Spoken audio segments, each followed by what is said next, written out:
Hi everybody and welcome. Today I have JBL Tune 215 wireless headphones and I'm going to show you how to fix Bluetooth pairing issues. So if you have any problems with connecting, at first you have to go to the settings of your device and disable Bluetooth. Now you have to wait a moment and then turn it back on. If it did help you, it's great. If it didn't, you have to do a soft reset.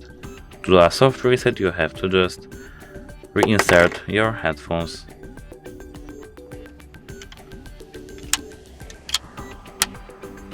Now they should work.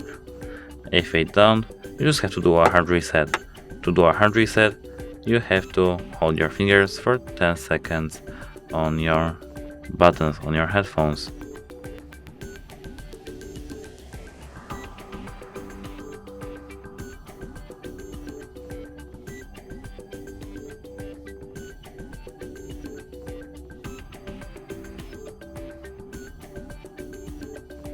Now you have to turn them back on. And now they are hard resetted and they should work. If it don't work for you, you just have to contact your device support. That's it, hope it helps you, goodbye.